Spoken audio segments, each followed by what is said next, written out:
Profesor Edwin, ya podemos iniciar. Ok, gracias, Vanessa.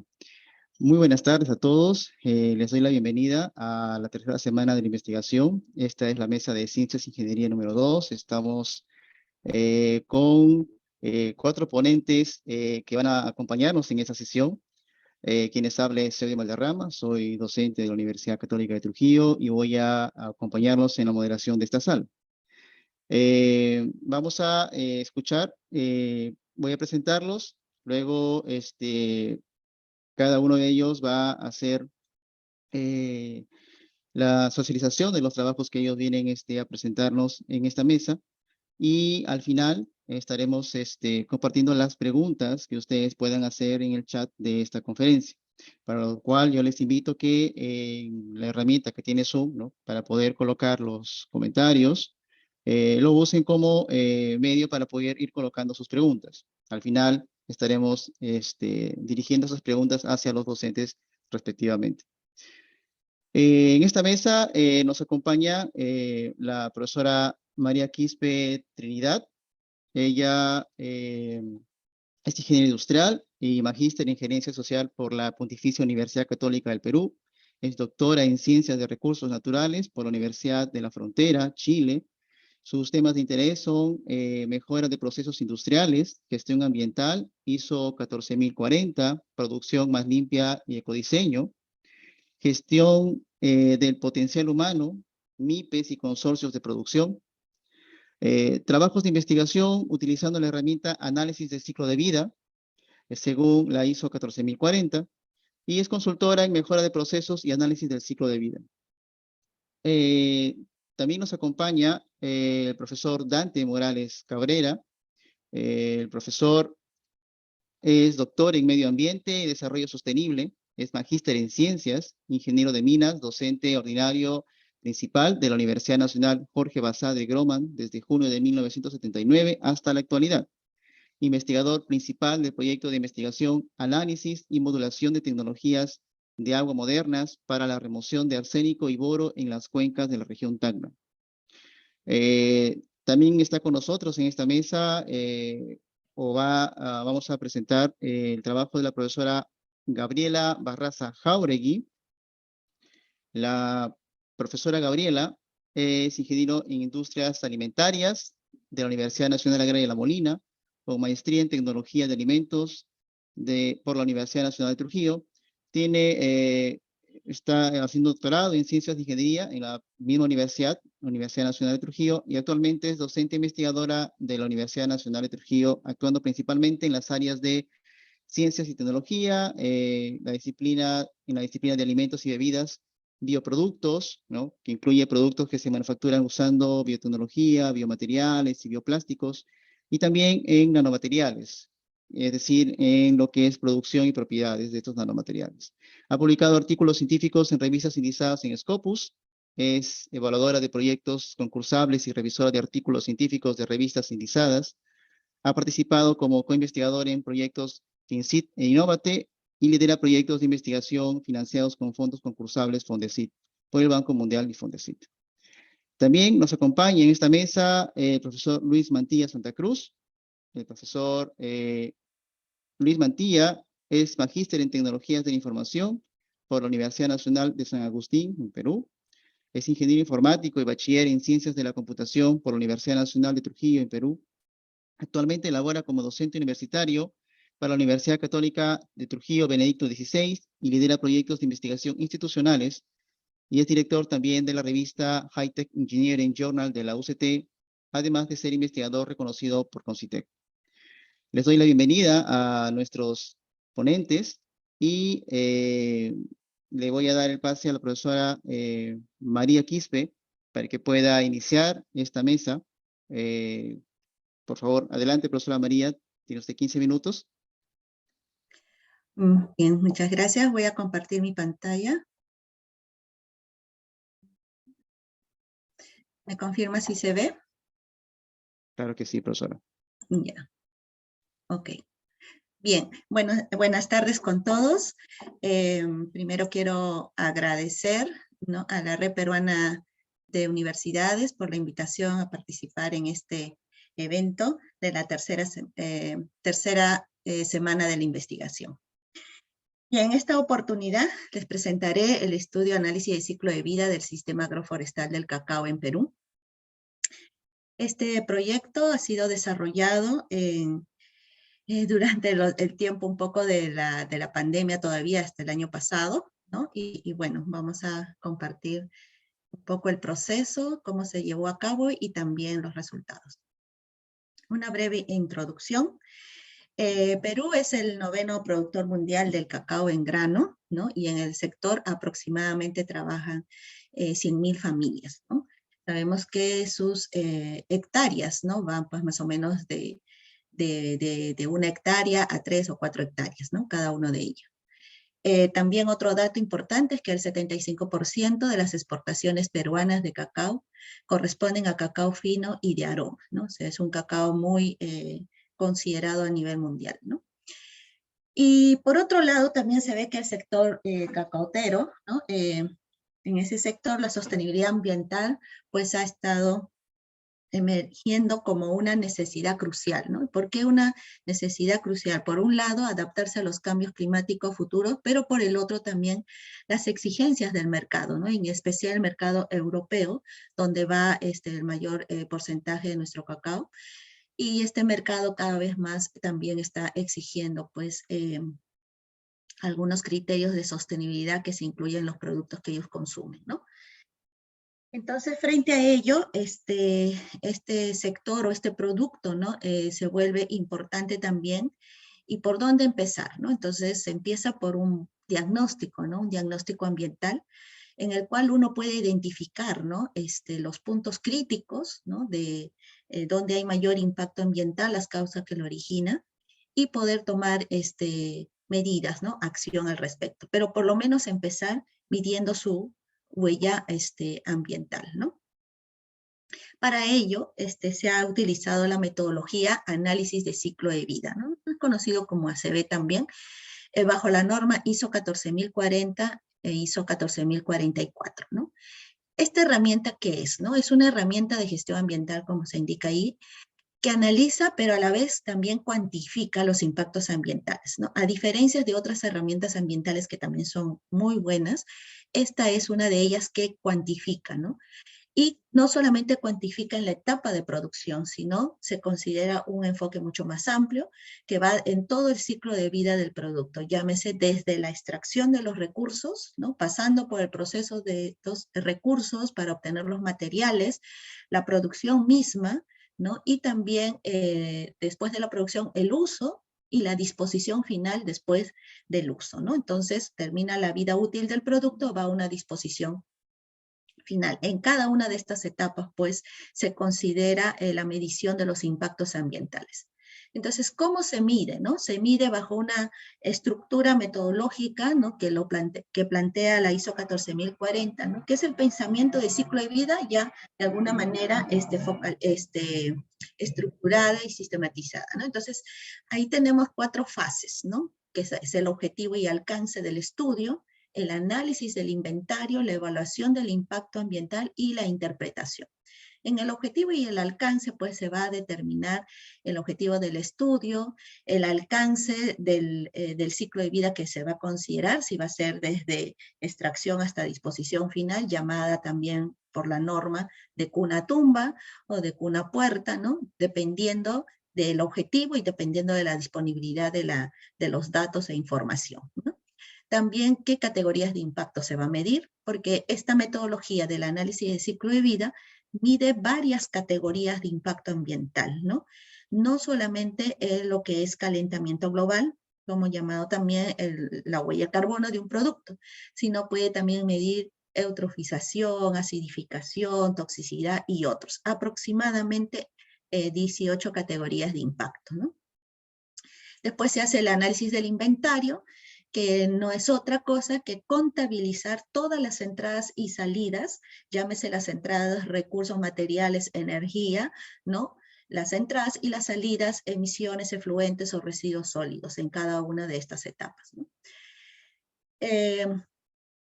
Y después viene ya la evaluación del impacto ambiental, es decir, la cuantificación de este impacto ambiental para cada una de estas categorías o las categorías de impacto ambiental seleccionadas. Y finalmente viene la interpretación, que es la observación, conclusión y recomendaciones que puede salir de un estudio de análisis de ciclo de vida, ¿no? Entonces, he tratado de dar un marco general de la metodología, ¿no? Bien. En esta oportunidad, les voy a presentar lo que este estudio, como había dicho, y el objetivo es el siguiente, ¿no? Medir y analizar la huella de carbono del cacao en grano para el diseño de modelos de producción sostenibles utilizando la metodología análisis de ciclo de vida, ¿no?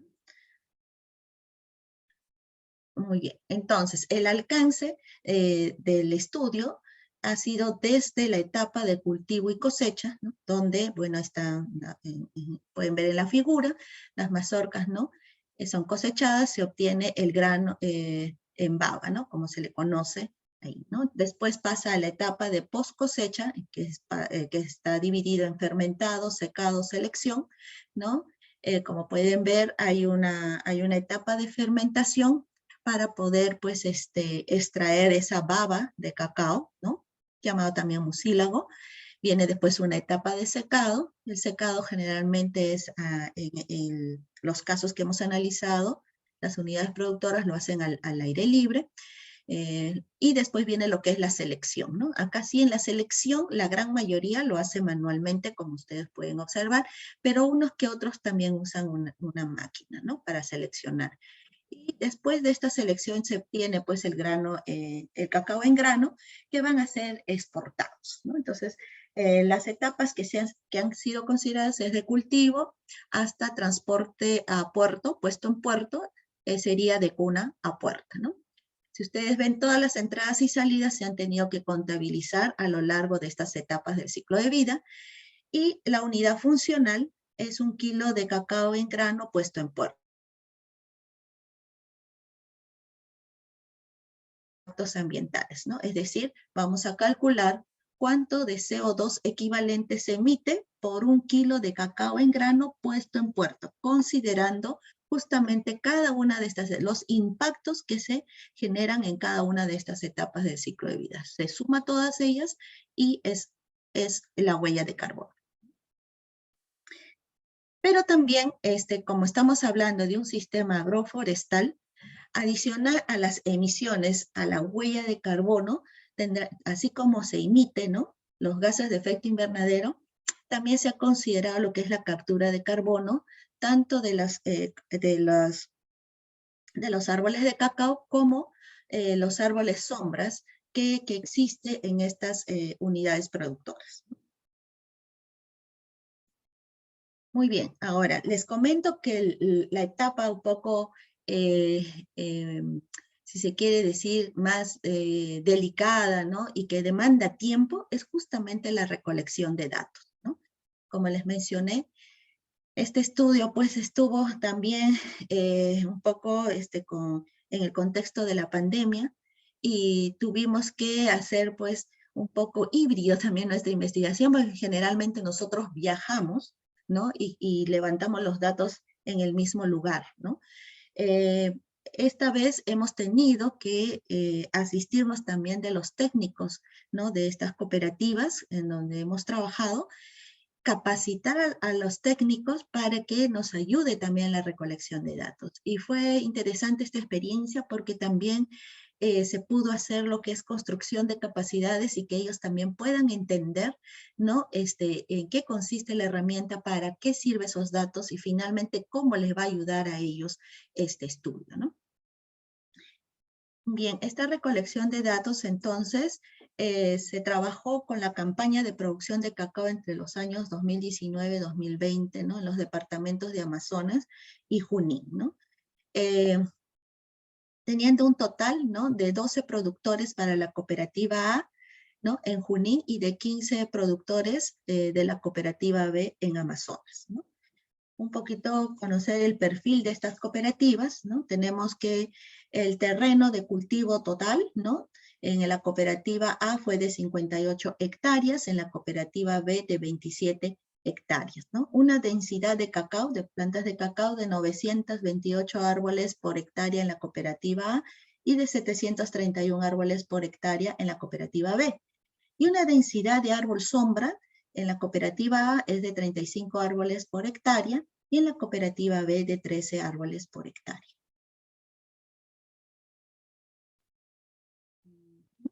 Bien, aquí espero que puedan visualizar lo que es el inventario, ¿no? El inventario del ciclo de vida. Como les dije, ¿qué es el inventario? Son las entradas y salidas, ¿no? Este es el inventario del cultivo y cosecha, ¿no? Y como vemos, estas entradas, ¿no? Tanto de los diferentes fertilizantes, ¿no?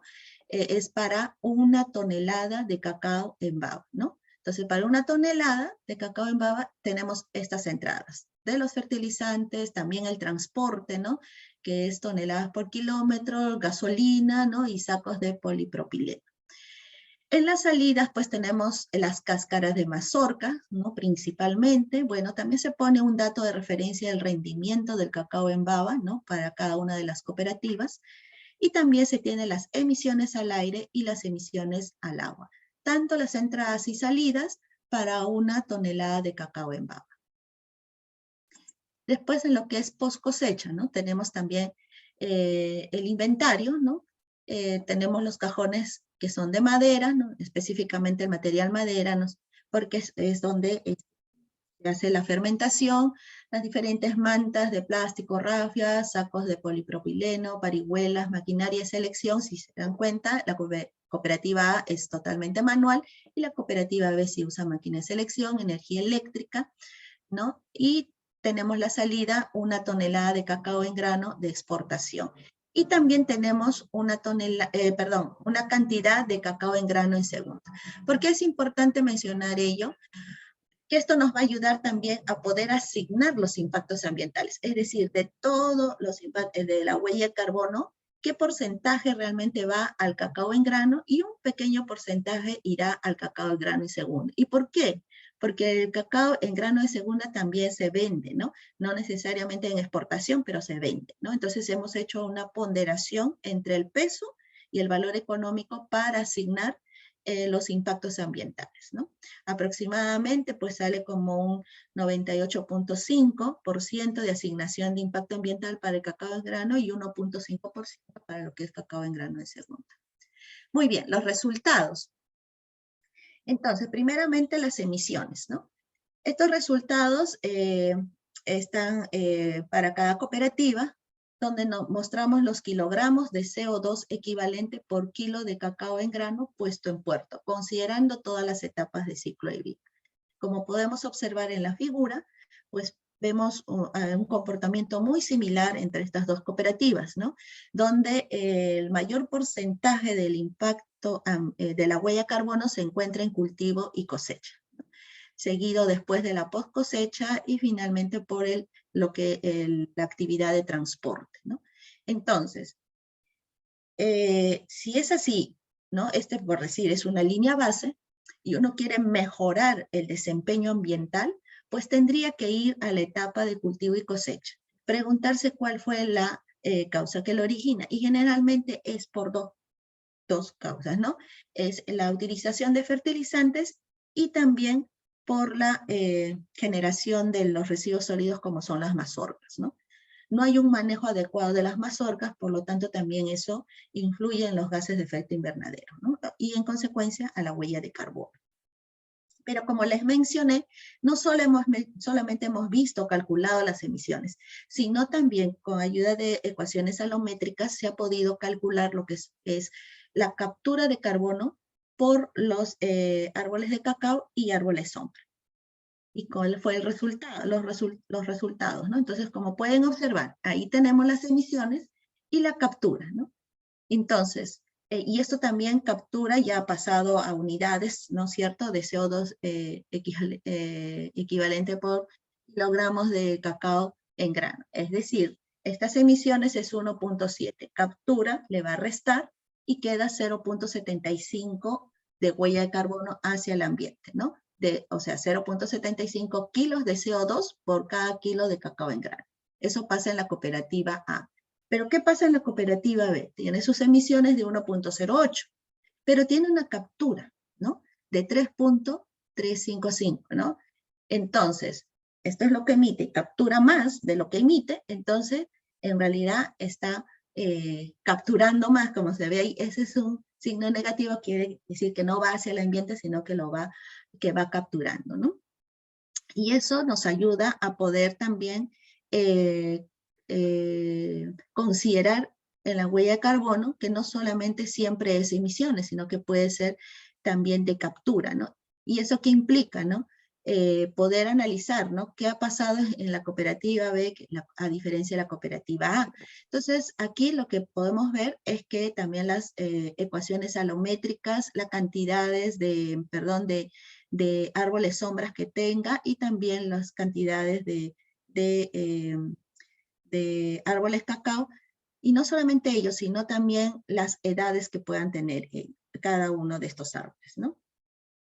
Muy bien, entonces ya para ir concluyendo, una de las conclusiones, como hemos dicho, la etapa que más contribuye con el potencial del calentamiento global en realidad es la etapa de cultivo y cosecha, donde el uso de fertilizante y los residuos de las mazorcas tienen una participación aproximada del 68 y 67% para la cooperativa A y B respectivamente. También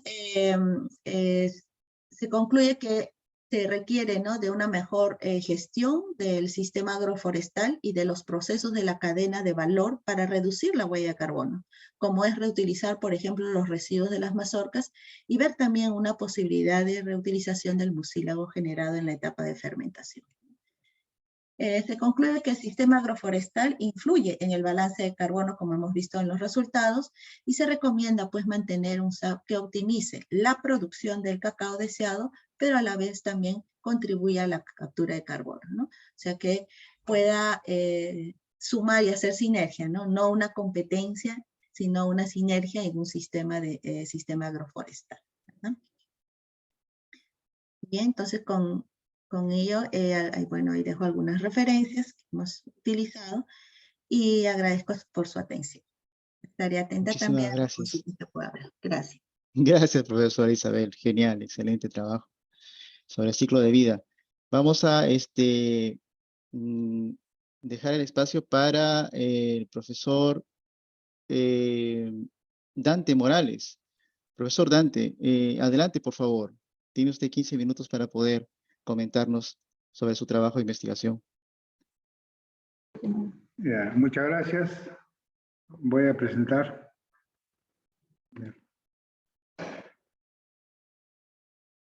¿Se ve la pantalla todavía? Todavía. Inhabilitó.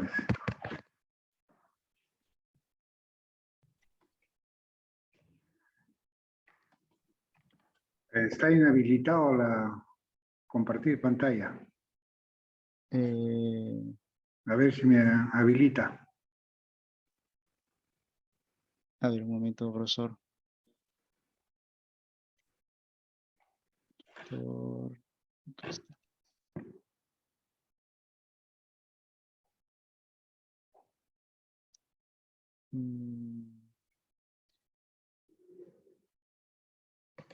Bueno, sí está, sí está El habilitado. anfitrión inhabilitó, dice, la función de compartir las pantallas de los participantes. Ah, ok. Ahora sí. Ahora sí, profesor. A ver, ahora sí.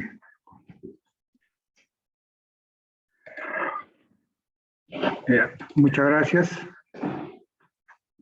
El proyecto de investigación se denomina Análisis y Modulación de Tecnologías de Aguas Modernas para la Remoción de Arsénico y Boro en las cuencas de la región Tacna. Profesor, disculpe, si lo puede colocar en modo presentación. A ver. ¿Se ve? Modo presentación. No, todavía.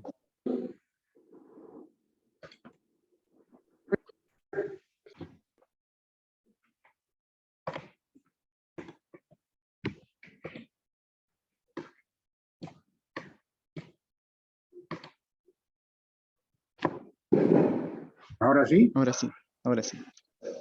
Ya. En la zona sur tenemos bastantes problemas por ser zona volcánica, de presencia de metales pesados, metaloides como el arsénico y el boro. Por eso es que el proyecto que he presentado es análisis y modulación de tecnologías de agua moderna para remoción de arsénico y boro en las cuencas de la región Tacna.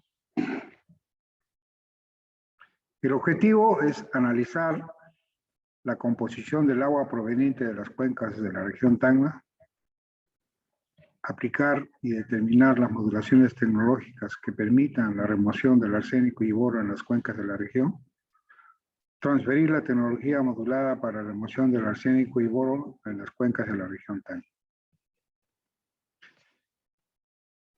El arsénico y el boro son dos elementos que la Organización Mundial de la Salud estableció como valor de referencia el mínimo de 0.01 miligramos por litro y para el boro, agua de consumo humano, 2.4.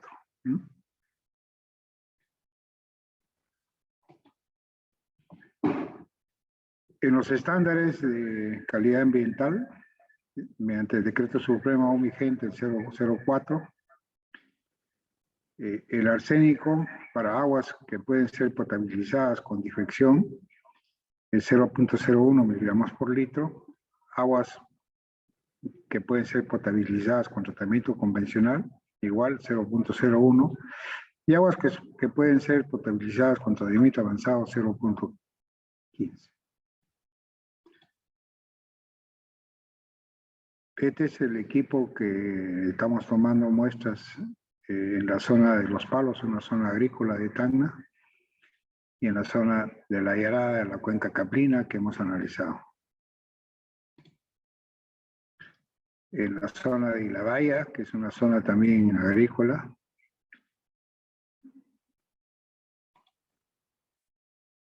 Este es el procedimiento hecho con el personal de nosotros y estudiantes. El rotulado de las muestras. Luego del trabajo de campo se procede a la identificación de niveles de arsénico, boro, muestras de agua mediante espectrometría de masas, de acoplamiento inductivo y en laboratorios que tenemos nosotros de investigación, ¿no?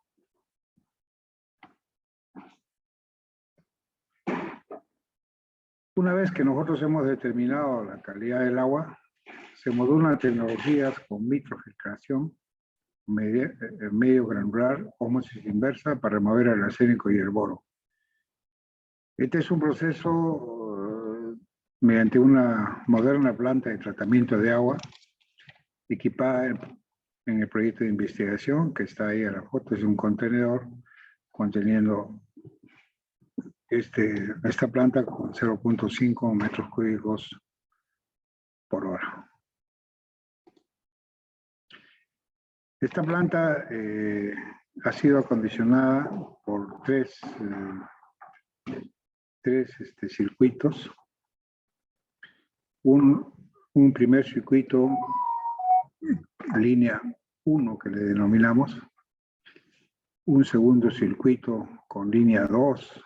El primero es para tratar arsénico, el segundo es para tratar boro.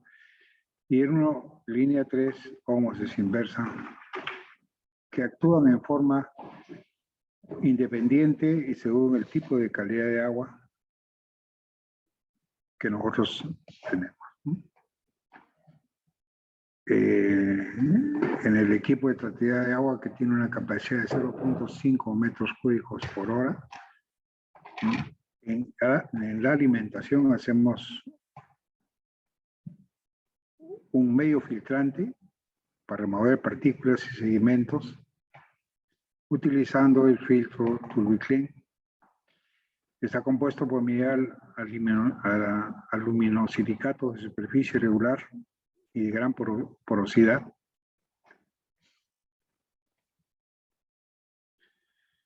En la línea 1, que es el primer circuito, el objetivo de remoción de arsénico por absorción, donde se utiliza filtros como el Green Sun carbón activado y Titan-Sor. El Ensan son medios de rendimiento para filtración de agua. Es un filtro utilizado para la eliminación de hierro soluble, manganeso, hidrógeno, sulfuro, arsénico y rayos de suministros de agua subterránea.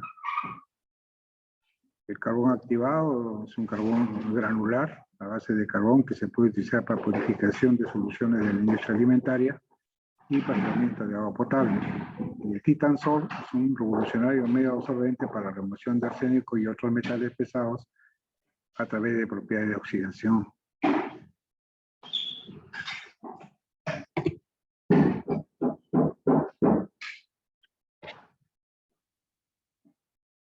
En la línea 2 está el método de remoción del boro, porque el boro, por sus características muy peculiares, es un metaloide, no es un metal pesado, que tiene, comparamos con el arsénico, si el arsénico es una pelota de básquet, el boro pues viene a ser un granito, ¿no? O sea, es sumamente inmenso.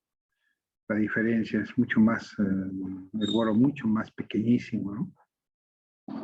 Entonces, en este circuito 2 se utiliza el Titan-Sor, que se compone de óxido de magnesio y calcio en la forma más pura del mercado.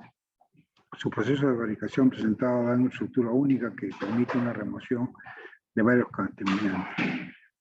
Aquí vemos, por ejemplo, el ingreso del agua, la aplicación y la salida del agua en la línea 2. Aquí, la Chrysolite, que es el primer medio filtrante del mundo capaz de remover partículas hasta 0.5 micras, se utiliza para esto.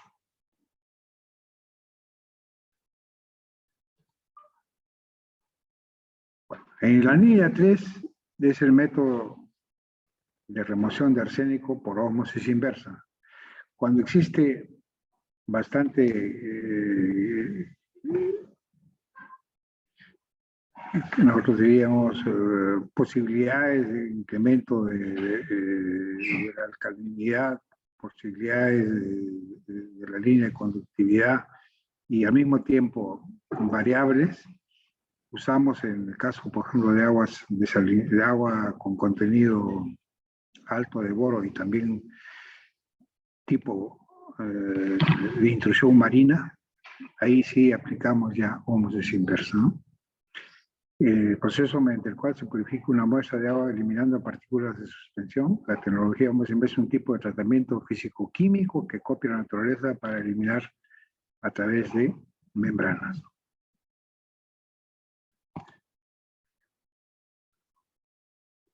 La planta de tratamiento equipada con mesización para, este es un equipo modulado en función de la calidad del agua a tratar mediante agentes microbiológicos, contaminantes inorgánicos, entre ellos el boro y el arsénico.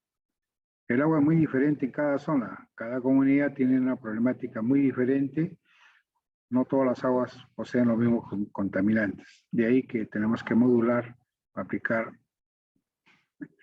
esta tecnología para obtener un agua adecuada.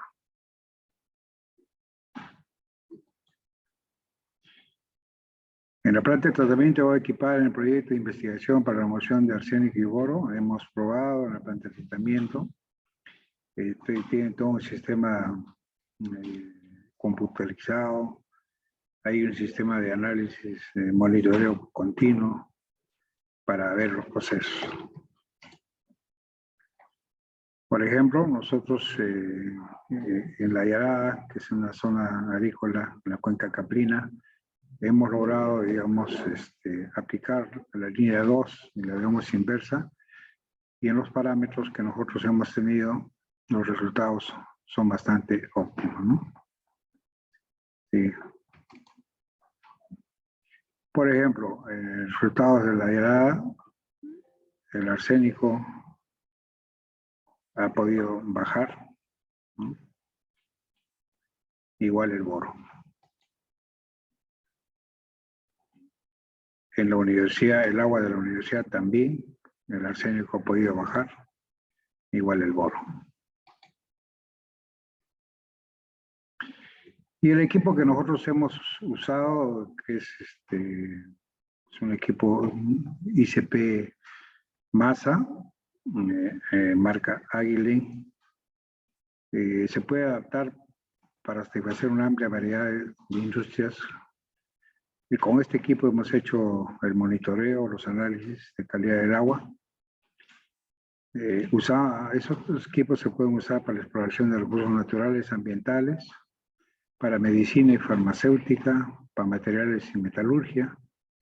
El ICP toma un líquido preparado previamente que contiene el analito, lo bombea a través de un nebulizador para crear un aerosol que se introduce en una plasma de gas argón. La alta temperatura del plasma de 5.500, 6.500 grados Celsius es suficiente para atomizar e ionizar a todos los elementos.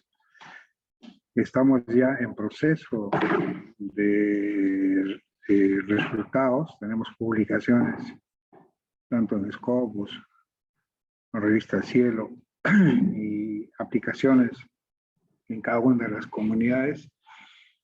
Hemos firmado convenios con la zona alta de Candarave, donde vamos a aplicar esta metodología, y también en la parte de desalinización por intrusión marina.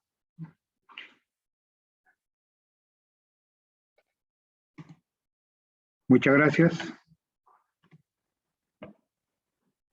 Gracias. Gracias, profesor. Sí. Se me escucha, ¿verdad? Sí, sí, le escucho. Sí, profesor. Muchísimas gracias. Las preguntas que el público vaya haciendo las vamos a recoger aquí y en la parte final las vamos a dirigir hacia los ponentes. Sigan, por favor, haciendo sus preguntas en el chat.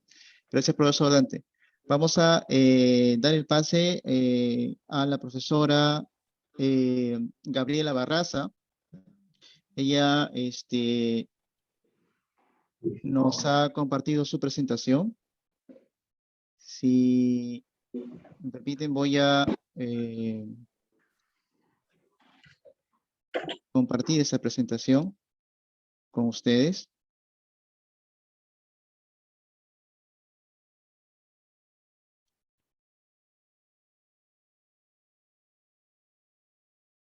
Ok.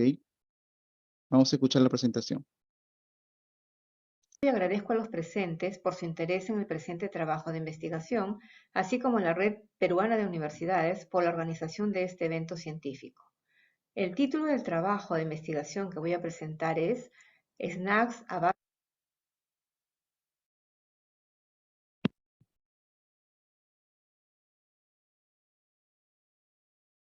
base de maíz morado, quinoa y kiwicha, características físicas y sensoriales.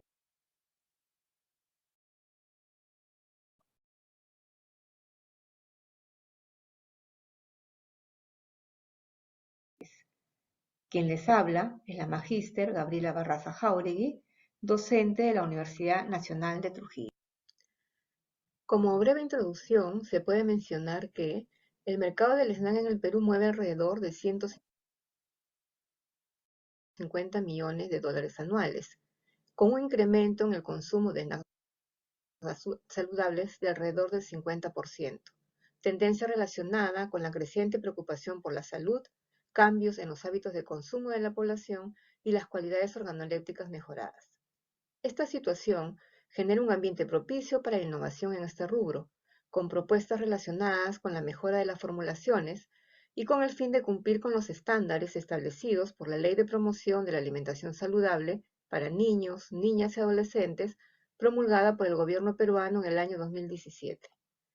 Por tanto, ingredientes como maíz morado, quinoa y kiwicha parecen ser candidatos perfectos para producir snacks destruidos saludables, con antocianinas, pigmentos antioxidantes que previenen numerosas enfermedades, interesante contenido proteico y excelente composición de aminoácidos esenciales, que ayudarían a combatir la desnutrición crónica infantil.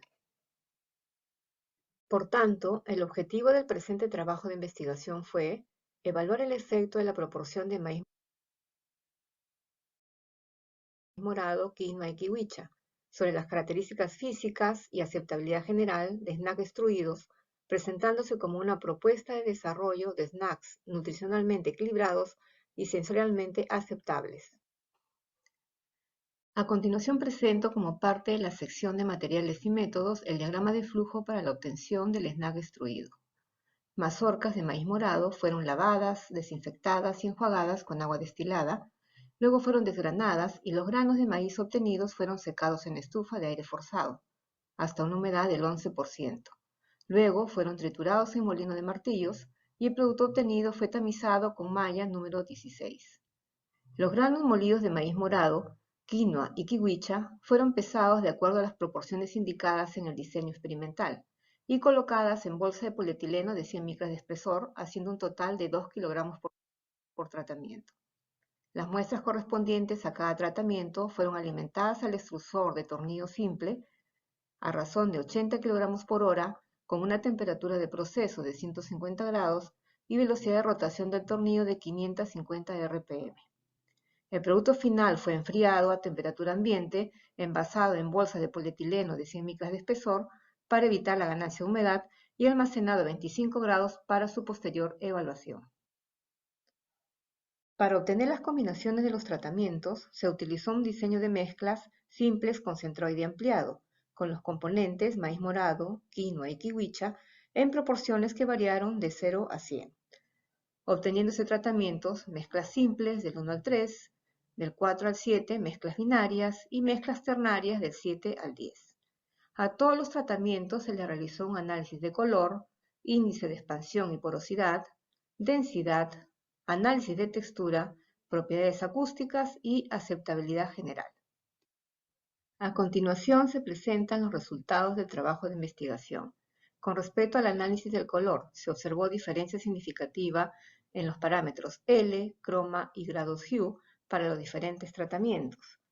La luminosidad o brillo varió entre 51.57 para el tratamiento 8 y 76.94 para el tratamiento 6.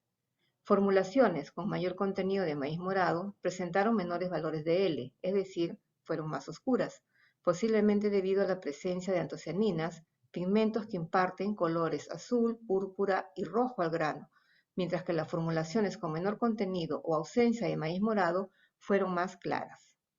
El tono o grado hue varió entre 19.97 para el tratamiento 5 y 80.76 para el tratamiento 6, siendo valores correspondientes al rosado y el amarillo. Otro ingrediente que pudo influir en el color de los extruidos es la kiwicha, en la que se han identificado fitoquímicos importantes como las betalaínas, que son una clase de pigmentos rojos y amarillos derivados del lindol. Además, valores menores de luminosidad podrían atribuirse a la reacción de Maillard y degradación de antocianinas y betalaínas presentes en el maíz morado y kiwicha respectivamente, como consecuencia del proceso de extrusión. Con respecto al índice de expansión, se observó diferencia significativa entre los tratamientos, donde el tratamiento T2 presentó el mayor valor entre las muestras puras. Con respecto a las muestras binarias y ternarias, el índice de expansión aumentó con la presencia de quinoa en la mezcla, con mayores valores para el tratamiento T4 y T9. El efecto contrario ocurrió con la presencia de kiwicha en la mezcla. En la figura central se muestra la estructura celular de los snacks extruidos o porosidad, captados con un sistema de visión computacional, observándose que los snacks con mayor índice de expansión presentaron mayor porosidad con pequeñas burbujas de aire bien repartidas en comparación con las muestras menos expandidas, las cuales presentaron menos burbujas y más grandes. En la figura de la derecha se observa la densidad aparente de los extruidos. Este valor o este análisis es otro parámetro importante de snacks extruidos y a menudo se encuentra inversamente relacionado con el grado de expansión. Comúnmente se espera que estos productos presenten alto grado de expansión y baja densidad para ser deseables para los consumidores. Tal como se observa, los tratamientos T4 y T9 que presentaron mayor índice de expansión son los que presentaron menor densidad aparente. En la figura de la izquierda se observa los resultados del análisis de textura y análisis acústico. El análisis de textura se evalúa en función a la dureza y el crujido en función al pico de señal acústica detectado y está definido como el sonido característico que emite un alimento al romperse o cortarse cuando se coloca entre los dientes frontales y se muerde. Cuando se aplica una fuerza a un elemento crujiente, su estructura es estresada hasta llegar a un punto crítico y la acción de la fuerza externa provoca la ruptura de las frágiles paredes de la estructura celular que comienza a vibrar. Esta vibración se transmite a través del aire como ondas acústicas o picos sonoros, que genera el sonido, siendo detectadas y registradas en paralelo a la prueba de corte de los extruidos. Los valores de dureza y crujido de los snacks extruidos variaron entre 1,45 y 17,16 y 67,18 y 72,4 respectivamente para los tratamientos T1 y T7. Estos resultados de prueba de textura y crujido indicarían que mientras menor dureza presentan las muestras de snack extruido, menor es la señal acústica emitida al momento del corte, siendo los tratamientos con menor señal acústica y menor dureza el tratamiento T1 y T9. Estos resultados pueden deberse a que el tamaño de los poros y la ruptura de las bolsas de aire desempeñan un papel fundamental en la percepción del sonido. Así, los snacks extruidos que se percibieron menos crujientes presentaron menor tamaño de poros. La prueba sensorial de aceptabilidad general se realizó con 126 panelistas no entrenados, voluntarios y habituales consumidores de extruidos y cereales, empleando una escala hedónica de 9 puntos. 1, me disgusta muchísimo, y 9, me gusta muchísimo. Cada tratamiento codificado con 3 dígitos de forma aleatoria fue presentado a los panelistas en un pequeño vaso de plástico con tapa para evitar que la muestra gane humedad. Se empleó un diseño de bloques incompletos balanceados para la presentación de las muestras a los panelistas, con el fin de evitar la fatiga sensorial. En la figura se muestran los resultados de la prueba de aceptabilidad general. Con la prueba de Durbin se determinó diferencia significativa entre los tratamientos evaluados y la prueba de comparaciones múltiples de Conover indicó la existencia de 2 tratamientos con mayor aceptación, el tratamiento T4 y T9, con una moda de 8 y 9 respectivamente.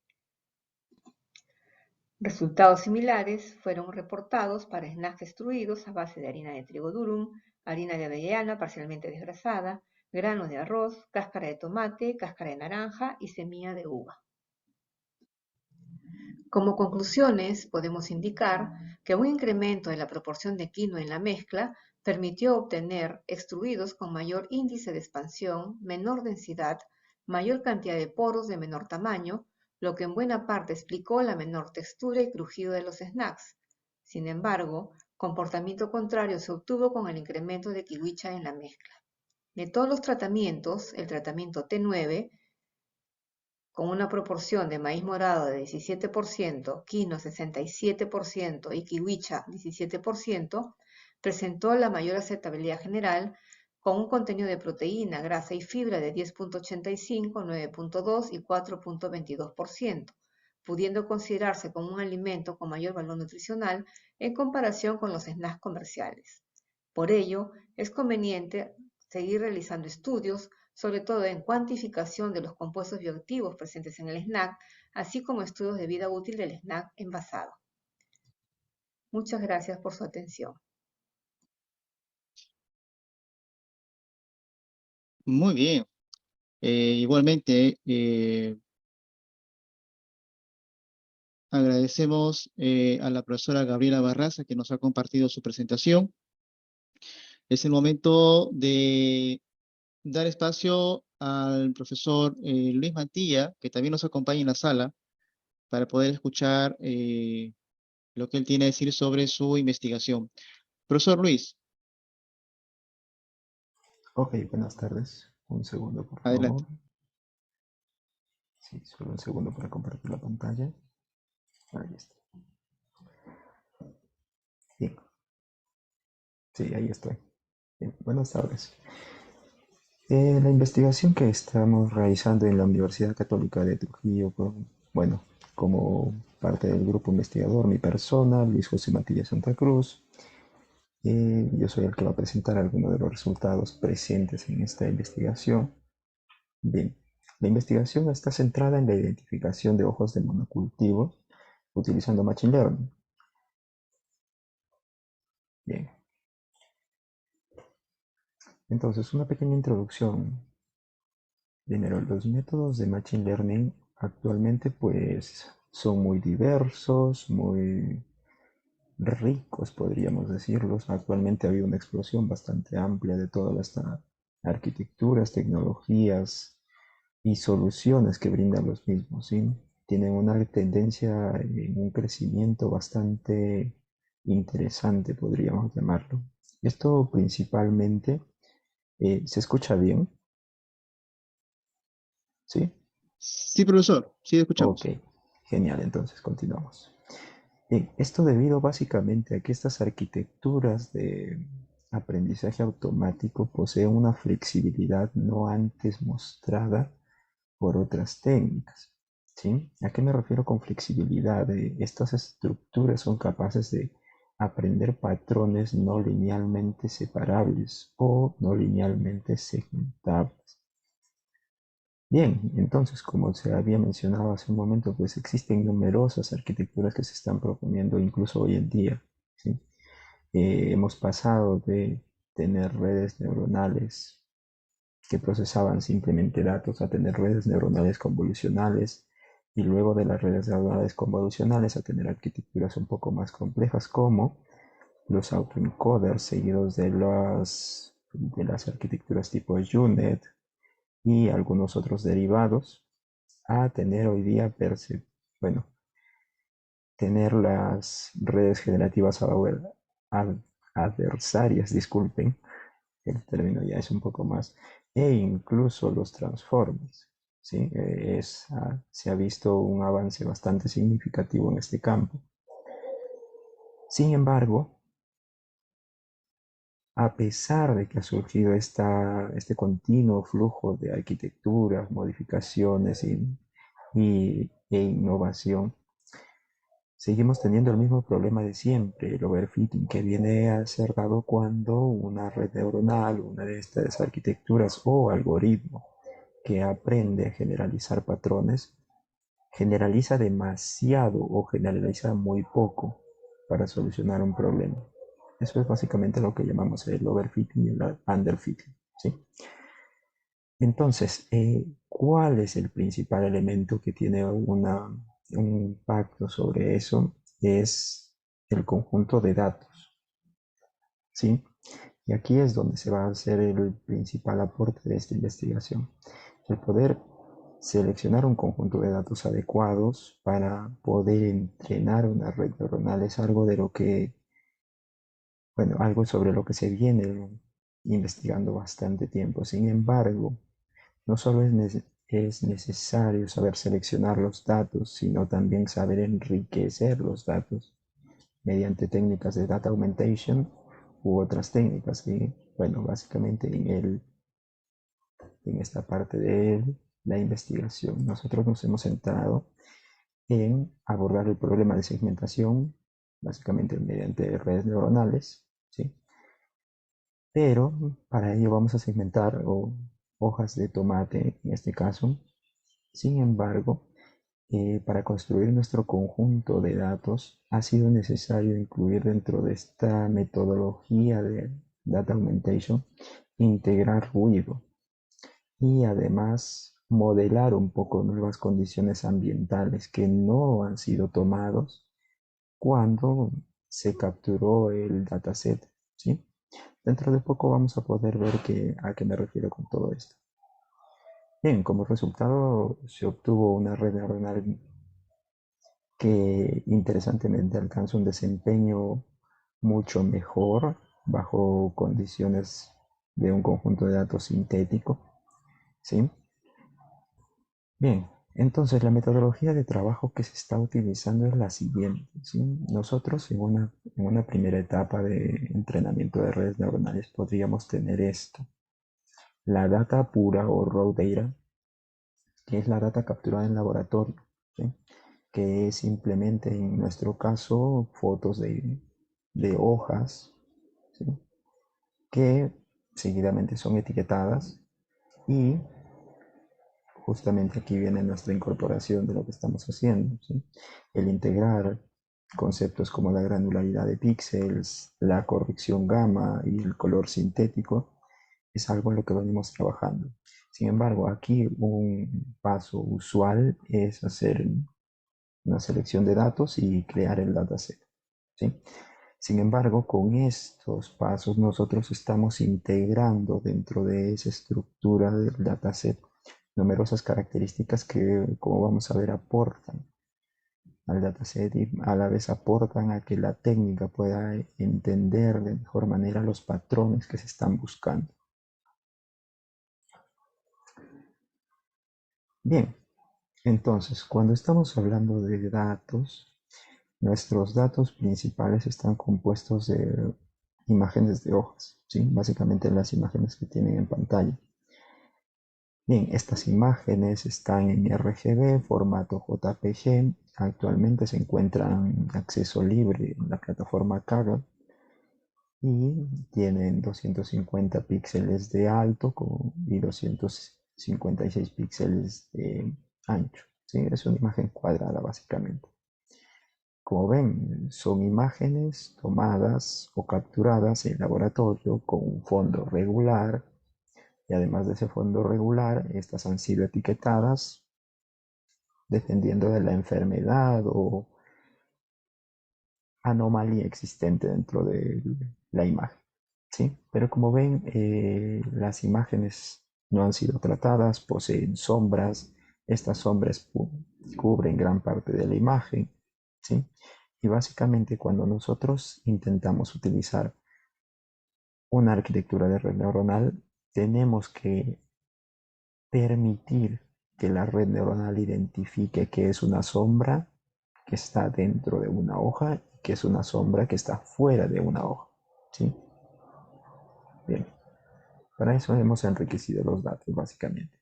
Bien, como parte del tratamiento de datos o preprocesamiento de los mismos, tenemos que estos datos han sido etiquetados, ¿sí? Etiquetado se refiere a asignar una etiqueta a cada imagen, o sea, tener una imagen y las correspondientes etiquetas para cada uno de los píxeles, ¿sí?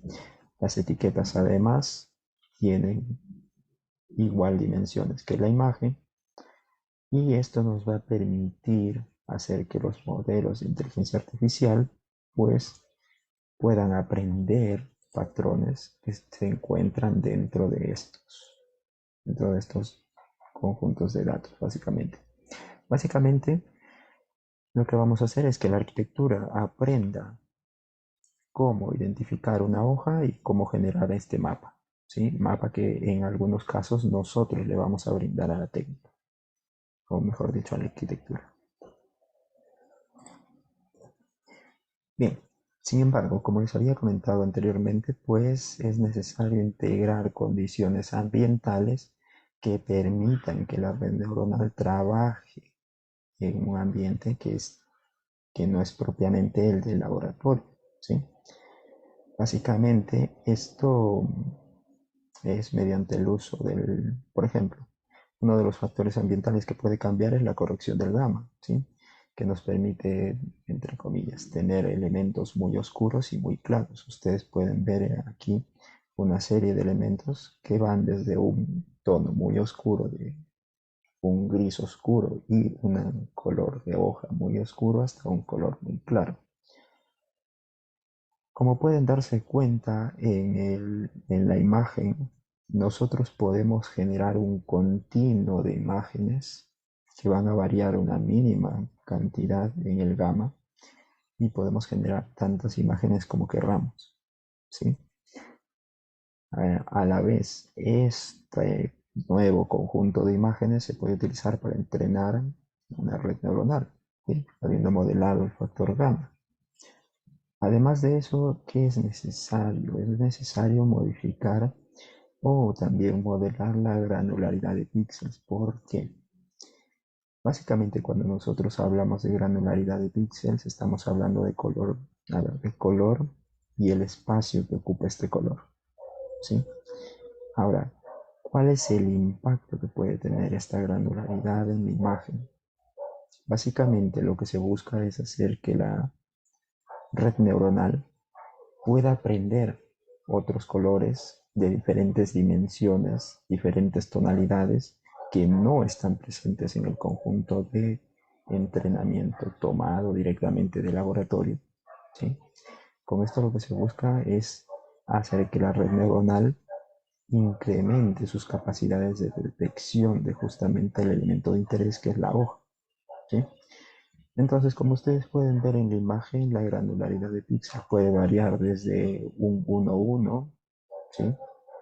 Que es básicamente tener un píxel de diferente color y diferentes dimensiones, o sea, un píxel con la misma referencia a la imagen, o tener, por ejemplo, en la última imagen podemos ver un píxel que representa un píxel generado que representa a un píxel en la imagen de 2 cuadros por 2 cuadros. Como pueden darse cuenta, la granularidad es posible modificarla de múltiples maneras y hacer que esto siga un gradiente, hacer que esto pues, se modifique de formas interesantes. El corte puede ser un corte duro, un corte más suave, hacer que incluso sea similar a un fondo muy distinto, ¿sí? Básicamente esa es la idea. La idea subyacente es jugar con la granularidad de los píxeles y el color sintético generado tal que nos permita hacer que la red neuronal aprenda otros patrones que no están presentes en el dataset y que van a estar presentes en el mundo real. Bien, entonces, basado en las anteriores modificaciones que les he presentado, pues podemos generar algo similar a esto, que es una discretización de todo lo que puede generar el método que se está planteando, el método de data augmentation básicamente. Con ese método nosotros podemos ir desde hojas con tonalidades muy oscuras hasta hojas con tonalidades muy claras, con diferentes granularidades, con diferentes colores diferentes diferentes tonalidades de colores en diferentes regiones del color, ¿sí? Entonces, ¿con esto qué se quiere decir? Que básicamente nosotros tomando un pequeño dataset de imágenes etiquetadas, habiendo modelado esas características dentro de nuestro algoritmo, pues podemos generar un conjunto mucho más amplio de imágenes que nos permitan representar las diferentes variaciones que vamos a encontrar en el medio ambiente, no solo en el espacio de laboratorio, ¿sí?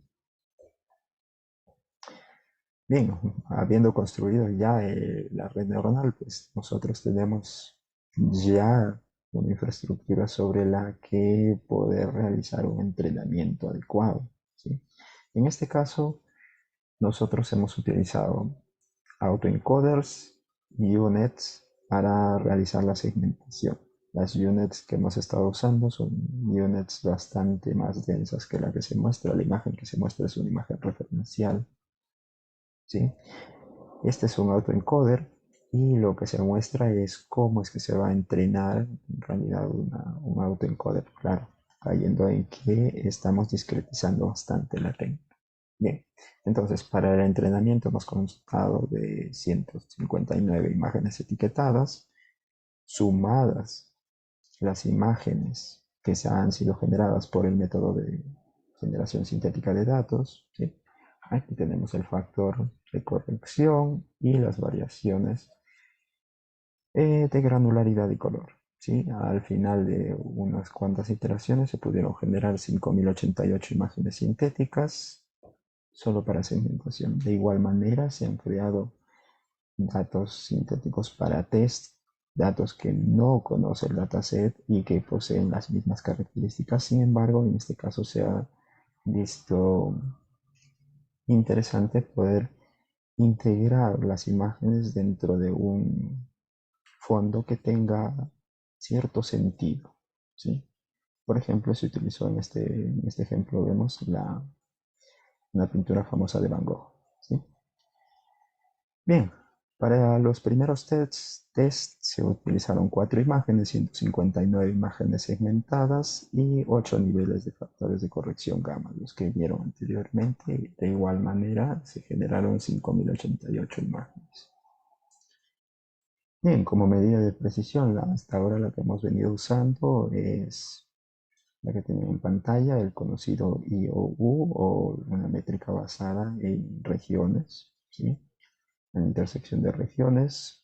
Como se puede ver, mediante cross-validation en el entrenamiento, los datasets llegaron a un 90-91% en el caso de data sintética de accuracy. Sin embargo, habiendo testado con las imágenes anteriormente generadas con un fondo un poco más complejo, se puede ver la diferencia entre los resultados de las redes neuronales entrenadas con imágenes simples y data sintética, que tiene una mejora interesante. ¿Sí? Bien, entonces, conclusiones. Bueno, no podemos dejar pasar la etapa de preprocesamiento, es una etapa vital. Sin embargo, debe ser enriquecida mediante métodos, modelos que permitan incorporar condiciones ambientales del problema que vamos a solucionar básicamente. El integrar ruido dentro de conjuntos de datos pues nos permite entrenar redes neuronales con mayores capacidades. Sin embargo, puede ser más pesado, ¿sí? Y finalmente las redes neuronales necesitan un conjunto de datos ricos en características, y dichas características deben representar adecuadamente tanto los elementos de interés como los de su entorno. Bien, eso sería todo por mi parte. Gracias. Gracias, profesor Luis, excelente. Ahora, si me lo permiten, los profesores que nos acompañan, vamos a pasar a la rueda de preguntas. Hay preguntas de la platea. Vamos a, así conforme ellos han ido presentando, orientar también las preguntas hacia ellos, comenzando por la profesora Isabel Quispe. Una pregunta que se relaciona con el trabajo que ella ha presentado es cómo es el desafío de análisis de ciclo de vida, ¿no? En relación a los datos que pueden ser obtenidos, dependiendo de qué tan extenso sea el ciclo de vida, o sea, qué tantas fases de la elaboración de un producto, puede ser complicado obtener la data, ¿no? En el caso del trabajo que usted nos ha presentado, ¿cuál ha sido, digamos, el principal desafío? ¿También ha sido la obtención de datos o no? Gracias por la pregunta. Sí, efectivamente, como lo mencioné, ¿no? La etapa más complicada, compleja también, es justamente obtener estos datos. Eso justamente es el reto que se tiene con estos estudios, ¿no?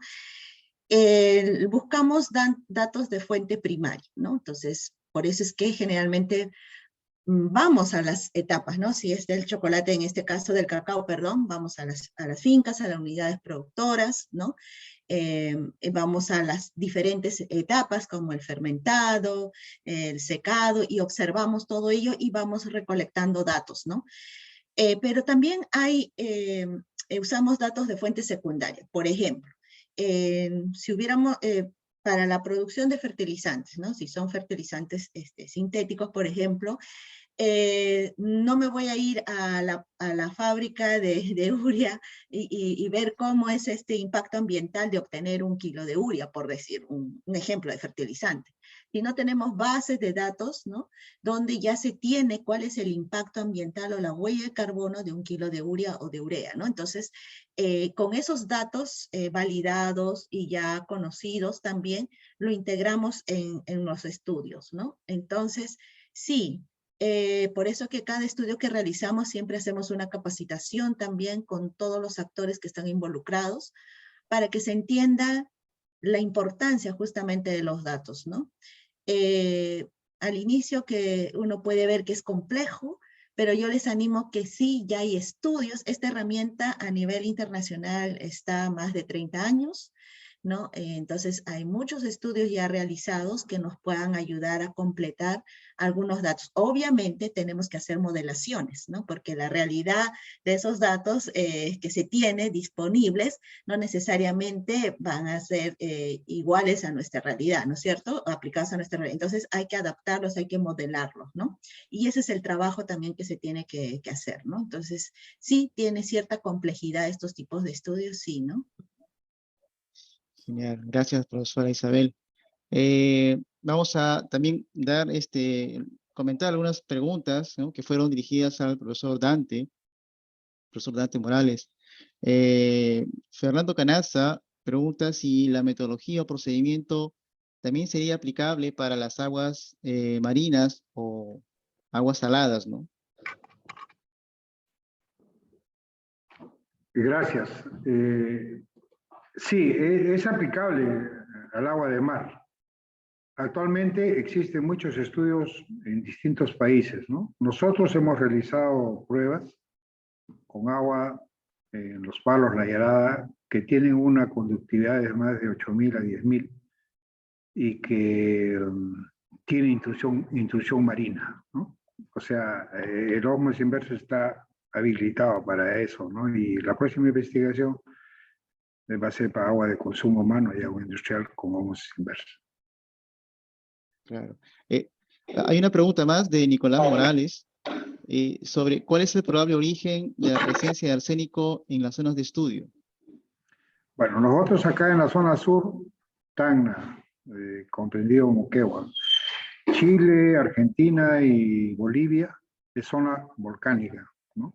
Es una zona volcánica donde hay origen geotermales, al ser esa zona volcánica, el agua caliente disuelve las rocas. Entonces, ese es el origen del arsénico y del boro.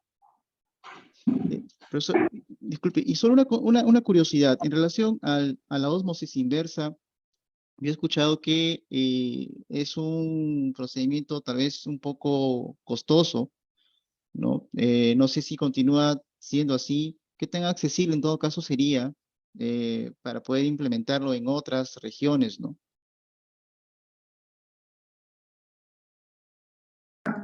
Como existe esa contaminación, hay municipalidades que ya han adquirido, por ejemplo, la municipalidad de Inclán ha adquirido 5 unidades de ósmosis inversa. La municipalidad de Ilabaya tiene una. Y nosotros con esto, o sea, el costo ha reducido bastante hasta un 0.5, ¿no? dólares por metro cúbico, es lo que nosotros y este módulo lo estamos aplicando con energía fotovoltaica, ¿no? Que ese gran problema que la energía. Entonces, yo creo que la calidad del agua es fundamental para la vida y en el caso de la Yarada, al mejorar su conductividad, se pueden hacer otro tipo de productos, ¿no? Gracias. Gracias también, profesor. Quienes tengan alguna consulta en relación al trabajo que fue socializado de la profesora Gabriela Barraza, voy a dejar el correo aquí en el chat. Ella no nos ha podido acompañar, interactuar con nosotros virtualmente, pero quien desee escribirle, estoy colocando su correo corporativo para que puedan hacer las consultas en relación a lo que se ha socializado, el trabajo que ella ha presentado, vamos a mostrar el día de hoy, ¿no? Profesor Luis, hay una consulta en relación al tiempo que demora en tener una red, ¿no? Es una curiosidad.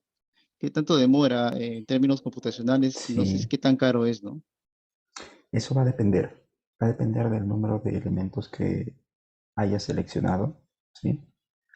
Del equipo con el que cuentes. Si es que cuentas con GPU, obviamente es mucho más rápido. Además de eso, depende de la arquitectura que utilices, ¿sí? Qué tan densa es la arquitectura.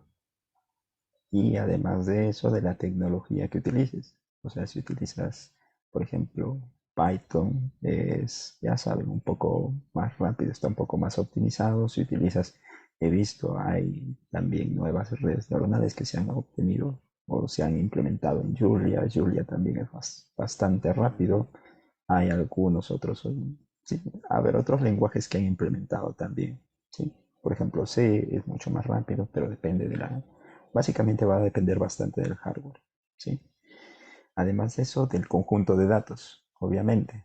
Si el conjunto de datos es muy extenso y el problema que desea resolver es bastante más pesado, pues ahí hay que hacer una fuerte selección de datos. Sí, hay que trabajar a ver que se entienda bien. Hay que realizar un trabajo bastante fuerte sobre la selección de datos y el reenriquecimiento de los mismos para poder solucionar el problema. Pero sí va a depender mucho, mucho del problema que se quiera solucionar, la técnica y el hardware que se tenga. Sí, pero Genial, a profesor. mí en Y solo particular, una curiosidad más, yo recuerdo un colega que también trabajaba con redes neuronales y estaba intentando, porque eso le solicitaban a él, que entre en una red, pero que no necesariamente tenga una data inicial, ¿no? Como alimentación, porque comienza con eso, ¿no? Y él me comentaba que él lo veía imposible, ¿no? Porque necesita información adicional. Sin embargo, a él le solicitaba que vea la manera de entrenar la red de tal forma de que ella misma cree la información adicional. No sé si eso tenía cabida, al menos yo recuerdo sí, eso hace bastante tiempo, sí. ¿no? A ver, te comento, ahora las redes neuronales generativas adversarias hacen eso. O sea, nosotros antes necesitábamos un conjunto de datos para llegar a la solución de nuestro problema, ¿sí? Hoy en día con las redes generativas adversarias tenemos dos redes neuronales, una que utiliza los datos que tiene y los clasifica o obtiene alguna otra métrica. Y a su vez hay otra que se llama adversaria que genera datos similares a los que tienen el conjunto de datos o que cumplen las restricciones y a la vez pues utiliza estos datos para entrenar la otra red. O sea, ambas redes compiten una contra la otra, por eso se llaman adversarias. Ojo, las redes neuronales adversarias toman valores random, ¿sí? O sea, parten de estadística, no tienen datos, Ok, sino que parten de estadística para obtener datos similares a los que tú ya tienes en tu dataset. Sí, eso es una cosa bastante interesante. genial, ¿Sí? excelente. Gracias, profesor Luis.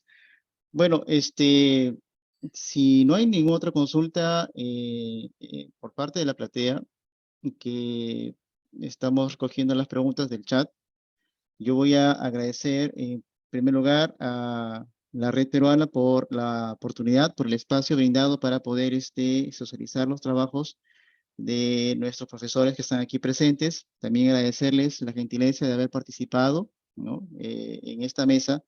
Y también agradecerles a todos ustedes que están aquí presentes en la sala, escuchando las ponencias de los profesores el día de hoy. Eh, Eso sería todo de mi parte. Les agradezco mucho la participación y que tengan una excelente tarde. Bien, muchas gracias. Gracias y Gracias, gracias a gracias a los, todos. tanto a los coordinadores, a los que organizan y a los presentes. Hasta Muchas luego. gracias. Felicitaciones Gracias, por la gracias a todos. organización. Chao. Hasta luego, permiso.